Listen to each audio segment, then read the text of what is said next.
Scroll ചെയ്യല്ലേ. നിങ്ങളൊരു business ആണോ അല്ലെങ്കിൽ നിങ്ങളൊരു കമ്പനിയാണോ റൺ ചെയ്യുന്നത്? നിങ്ങളുടെ കമ്പനിക്ക് ഫണ്ട് ഉണ്ടോ അല്ലെങ്കിൽ ഫണ്ട് കിട്ടാനുള്ള കുറച്ച് വഴികൾ പറഞ്ഞു തരട്ടെ. അങ്ങനെയാണെങ്കിൽ please media this video. Okay, അപ്പോൾ നിങ്ങളുടെ ഒരു കമ്പനിയാണെന്നുണ്ടെങ്കിൽ എങ്ങനെ നമുക്ക് സ്ട്രാറ്റജിക്കലി ഫണ്ട് റേസ് ചെയ്യാന്നുള്ളതാണ് ഇന്ന് നമ്മൾ പറഞ്ഞു തരാനായിട്ട് പോകുന്നത്. Number 1, boot strapping or friends and family fund. നിങ്ങളുടെ വീട്ടിലുള്ള ഫാമിലി, നിങ്ങളുടെ നെറ്റ്വർക്കിലുള്ള ഫ്രണ്ട്സ്, ഇവരുടെയൊക്കെ പൈസ വെച്ചിട്ട് നിങ്ങൾക്ക് ബിസിനസ് ചെയ്യാനായിട്ട് പറ്റും. ഇനി എങ്ങനെ നമുക്കത് സ്ട്രാറ്റജിക്കലി ചെയ്യാം?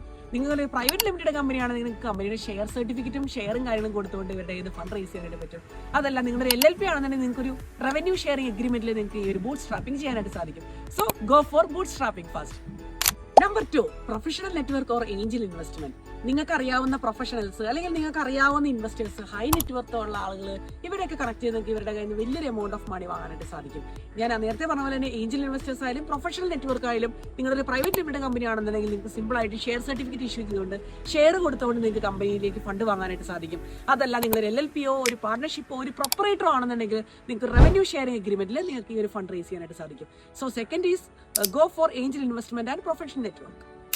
Number 3, reward based funding. അതായത് നിങ്ങൾ കേട്ടിട്ടുണ്ടാവും നമുക്ക് വലിയൊരു എമൗണ്ട് കുറെ ആളുകളിൽ നിന്നും വാങ്ങാനായിട്ട് സാധിക്കും. അത് നമുക്ക് ക്രൗഡ് ഫണ്ടിങ് എന്ന് ടെക്നിക്കലി വിളിക്കാനായിട്ട് സാധിക്കും. സോ റിവാർഡ് ബേസ്ഡ് ഫണ്ടിങ് എന്ന് പറയുന്നത് നല്ലൊരു സ്ട്രാറ്റജിക് ആയിട്ട് മൂവ് ഓൺ ആണ്. നിങ്ങളുടെ ബിസിനസ് എന്തെങ്കിലും പ്രൊഡക്റ്റോ സർവീസോ ആണ് നിങ്ങൾ സെർവ് ചെയ്യുന്നുണ്ടെങ്കിൽ അതിന്റെ ഒരു എയർലി കോപ്പീസ് നിങ്ങളുടെ ഒരു പബ്ലിക്കിന് കൊടുത്തുകൊണ്ട്, ഫണ്ട് തരുന്ന ഒരു പബ്ലിക്കിന് കൊടുത്തുകൊണ്ട് നിങ്ങൾക്ക് അവരുടെ കയ്യിൽ നിന്ന് ഒരു എമൗണ്ട് റേസ് ചെയ്യാനായിട്ട് പറ്റും. So go four reward based funding. So നാലാമത്തെ ഒരു കാര്യം എന്ന് വെച്ചിട്ടുണ്ടെങ്കിൽ നമുക്ക് VC ഫേമുകളിൽ നിന്ന് ഫണ്ട് റേസ് ചെയ്യാനായിട്ട് പറ്റും. അതായത് വെഞ്ചർ ക്യാപിറ്റൽ ഫേമാണ് VC ഫേംസ്. സോ VC ഫേമിൽ നമുക്ക് ഫണ്ട് റേസ് ചെയ്യാനായിട്ട് പറ്റും. വലിയ high net worth individuals, pension funds, government funds ഒക്കെ ഹാൻഡിൽ ചെയ്യുന്നതാണ് VC firms.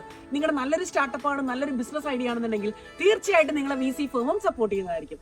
So go four VC firm if your idea is very strong, very passionate and you have already proven your traction. Okay, so last and finalise IPO, അതായത് initial public offering. നിങ്ങൾ എല്ലാവരും കണ്ടിട്ടുണ്ടാവും പല കമ്പനീസും, നമ്മുടെ ഇവിടെ കാണുന്ന പല കമ്പനീസും IPO list ചെയ്യുന്നു. എന്താണ് IPO?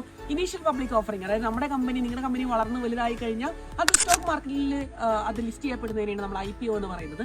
സോ ഇനീഷ്യൽ പബ്ലിക് ഓഫറിംഗും ഒരു ബെസ്റ്റ് ഓപ്ഷനാണ്. നിങ്ങളുടെ വലിയ ഐഡിയ ആണ്, നിങ്ങൾ ഓൾറെഡി പ്രൂവ് ചെയ്തിട്ടുണ്ട്. നിങ്ങൾ VC ഫണ്ട് കഴിഞ്ഞു, നിങ്ങൾ ഏഞ്ചൽ ഇൻവെസ്റ്റ്മെന്റ് കഴിഞ്ഞു, നിങ്ങൾ ബൂട്ട് സ്ട്രാപ്പിംഗ് കഴിഞ്ഞു, എല്ലാം കഴിഞ്ഞ് നിങ്ങൾക്ക് ലാസ്റ്റ് ആയിട്ട് പോകാൻ പറ്റുന്നത് IPO-യിലോട്ടാണ്. അത്ര എത്തിക്കഴിഞ്ഞാൽ നിങ്ങളും വെൽത്താവും, നിങ്ങളുടെ കമ്പനിയും വെൽത്താവും, നിങ്ങളെ ട്രീറ്റ് ചെയ്യുന്ന സമൂഹവും വെൽത്താവുന്നതായിരിക്കും. So go for IPO final.